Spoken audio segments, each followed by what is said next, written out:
Alright, so here is where we're at on this project.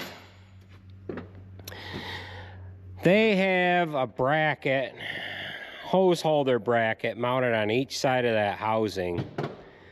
And the hoses are on this side of the bracket. I cannot get the fasteners taken up loose from the back side to leave that bracket kind of in the chopper.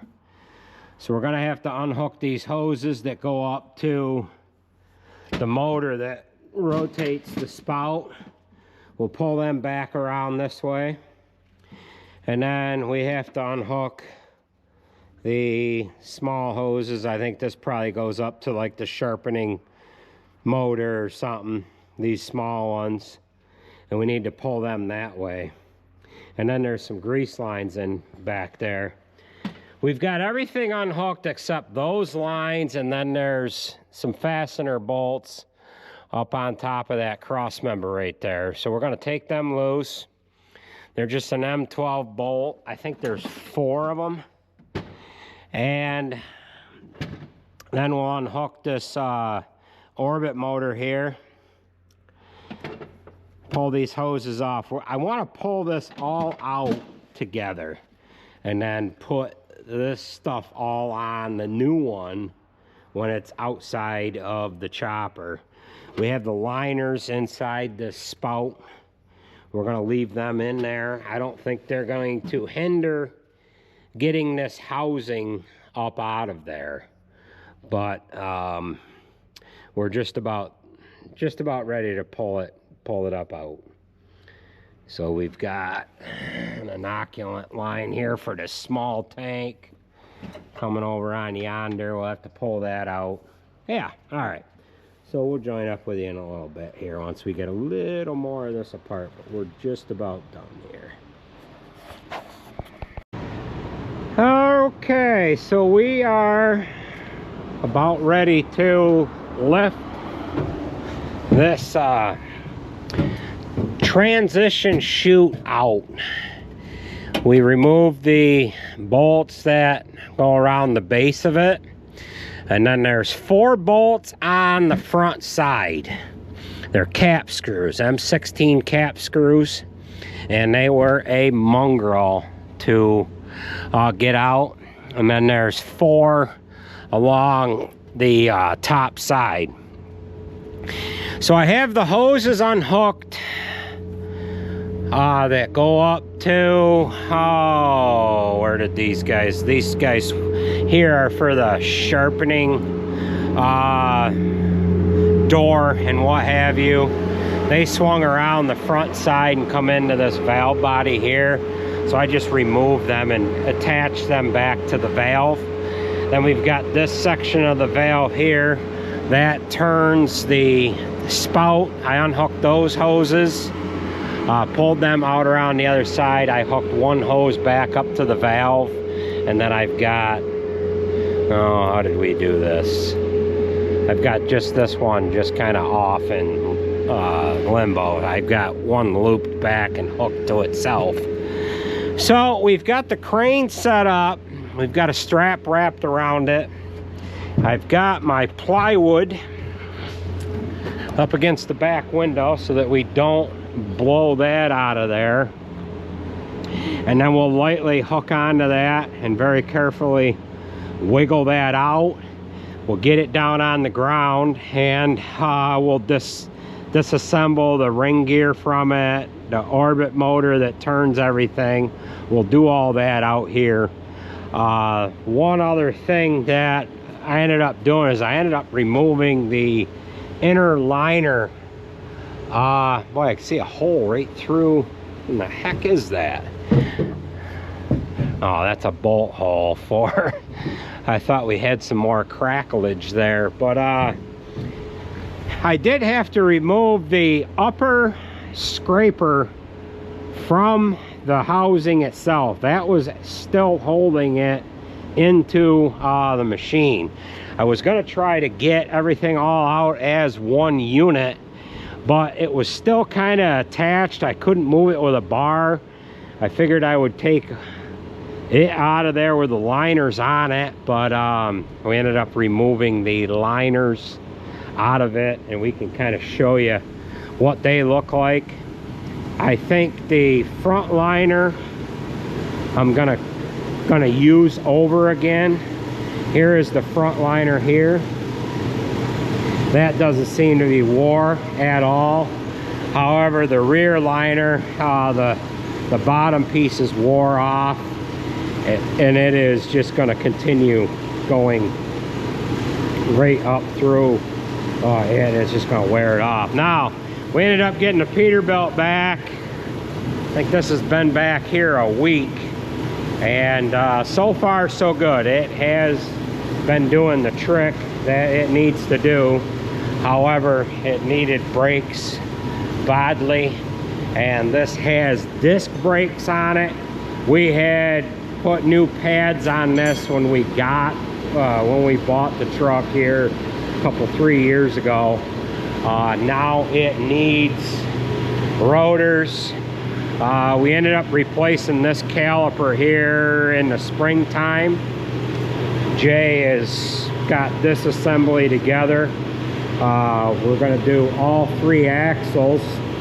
The parts for doing the all new rotors, 6 new rotors, 3 axle sets of pads, and wheel seals for 6 hubs was $2,550. Disc brakes are great, they said, but you don't have to do rotors. Only about, you can get about 2 to 4 sets of brake pads out of a rotor, providing you don't let the brake pads go down that far. But these aren't that bad. This pad here, I guess the outer pad was right down to the metal, so that took that rotor out.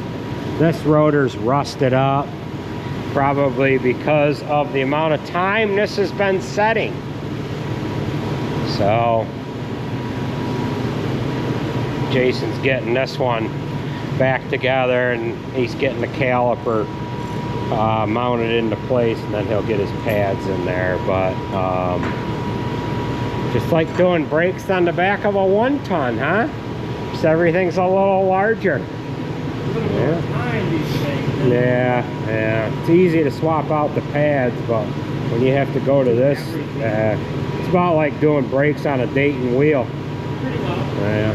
Yeah. All right, so we'll go ahead and lift this housing out of there.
Alright, so we've got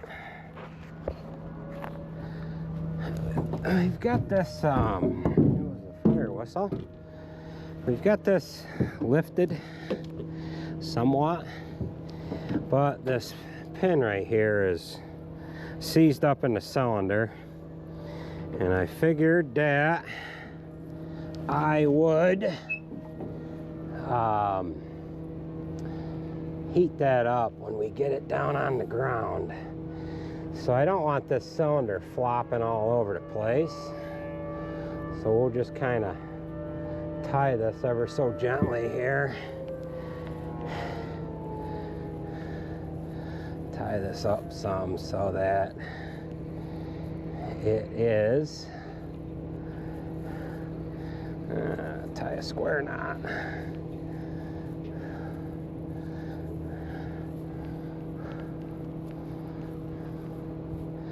There, just so it's kind of out of the way there.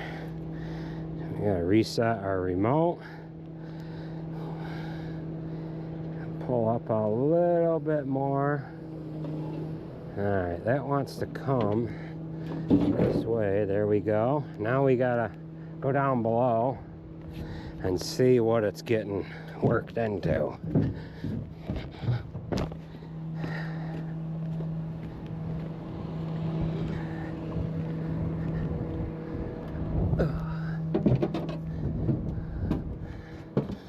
Alright, so what it's doing now is it is caught underneath that mechanism that alright,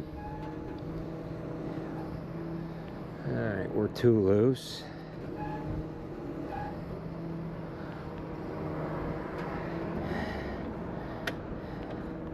We're out there. And get these hoses, grease lines up behind this bracket. There. This one.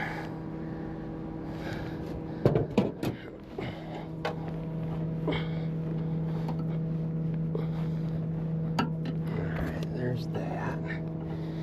That's behind there. That's away from there. And all we are is caught right there. So we need to, boy, move this very carefully over that way. But I gotta release some pressure off of it because I don't want it to bump that greaser.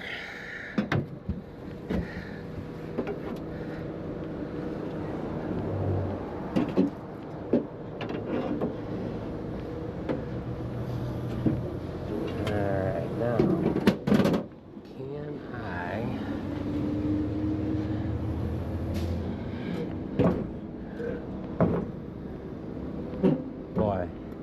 you know what I might want to do? I might want to rethink this a little bit. It might require taking this arm right out of here because I don't think I want to risk the distance I need is going to put it right into this greaser, and I don't want to break that. So I better get that bolt out of there on this, and maybe I can just unscrew this thing. So let's get that bolt out, get this maybe drop down in there a little bit so it's resting. There. Oh, oh.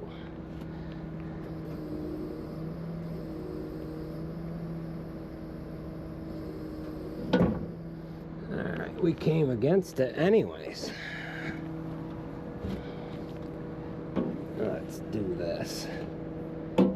There. Now let's go down again. There. Alright. So we're down inside there. There. We're down in there for now. I got a hose on caught in there. That's alright. Let's get this taken up and see if we can get this out of there.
Alright, now I think this might just unscrew itself.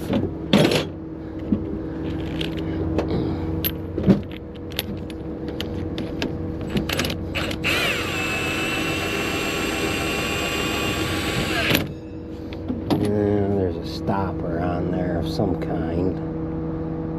So that's not working.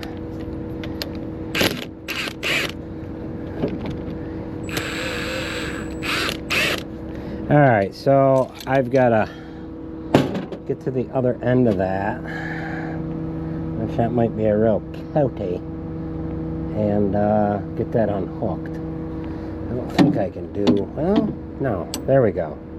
That's out of the way, right there. That's going to work just like that. Alright, so that's out of the way enough.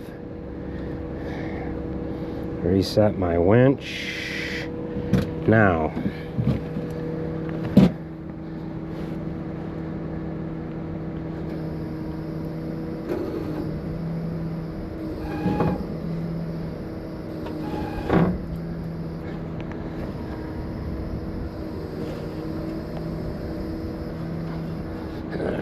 alright, we're stuck back there.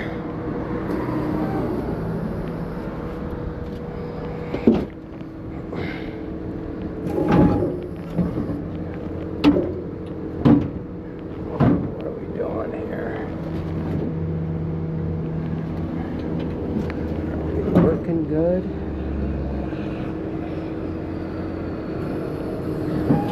Whoa, I got a grease line caught.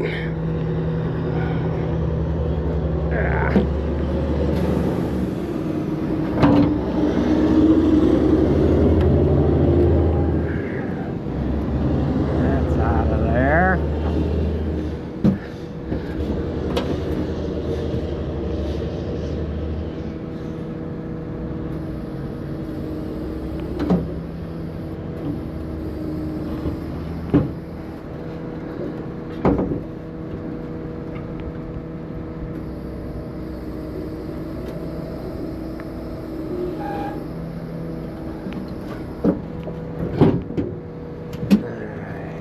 To do here.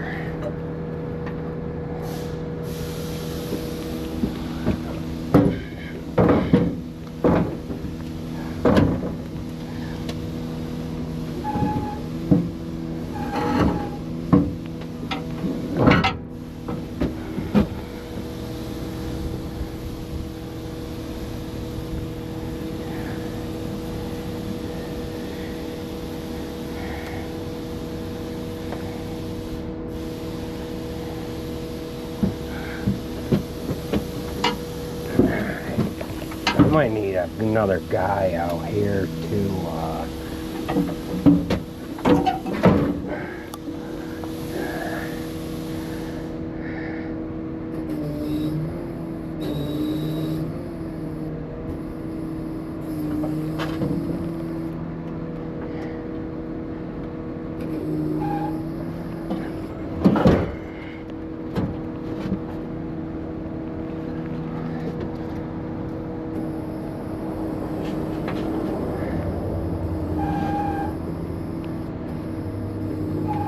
Hey, you're here just in time.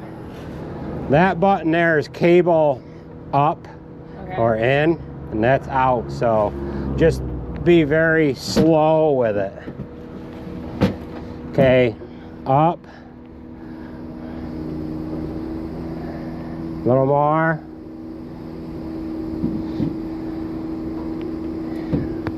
Boy, this thing feels. All right, hold up a second. All right. Up? Yep. Keep going up. Okay, it's gonna catch.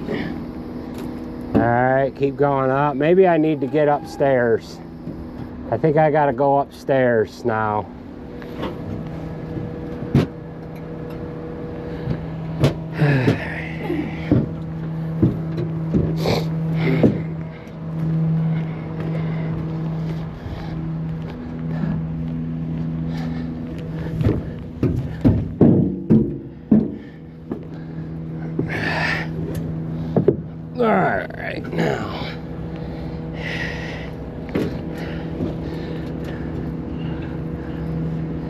All right, up.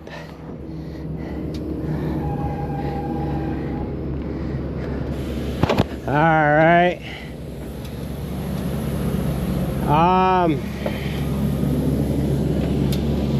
Swing it. The rotation. Next button up. Swing it. Yep. Yep. Hold up a second.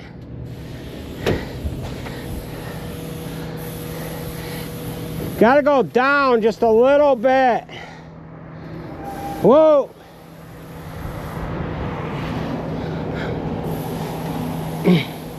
All right. Up. Keep going.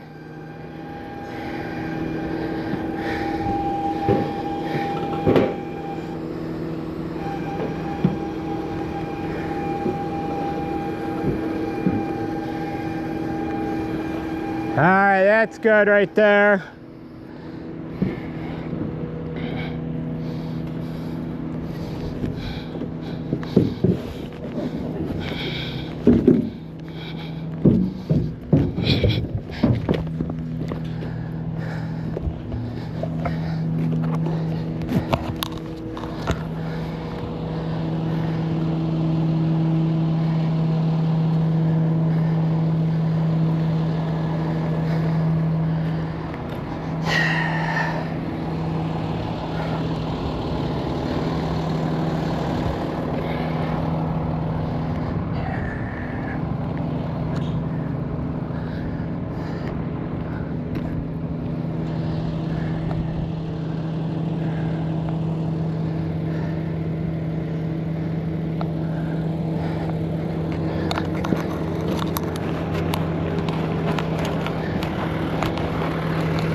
So we got it out of there, and you just need to swing it this way.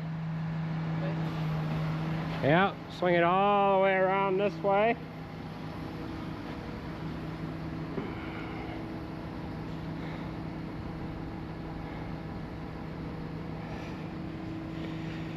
All right, now do cable out. Actually, you could do boom down, top left.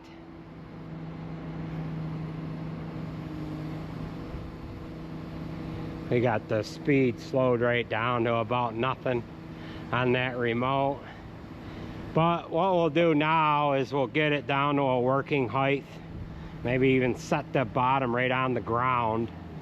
And then what we can do is take everything off of this that needs to come off of it and then put it on that new one. And yeah, what do you think? Now you're a crane operator. Yeah. All right, so with taking the liners out of this, that allowed us to once that touches the ground, it should be good enough. A little farther. Yeah, that's good like that. Well, there isn't any brakes on the backside here, but that would have been the next thing that would have happened to this. This would have cracked out on the backside, then we would not have been able to weld it. So what we're going to do now is we are going to get the pressure washer back in here, and we're going to get all this stuff cleaned up.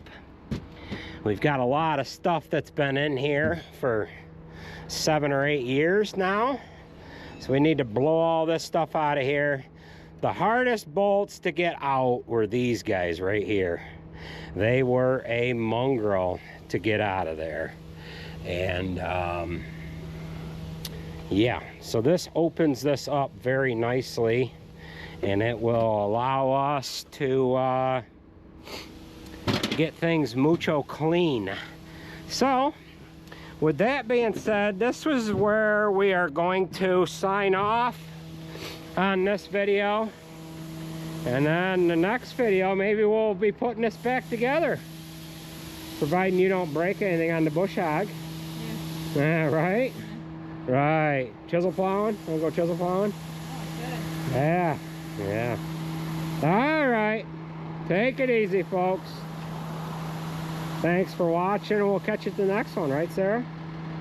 Yeah? So what'd you think of combining this year? It's okay. You gonna let me do that next year?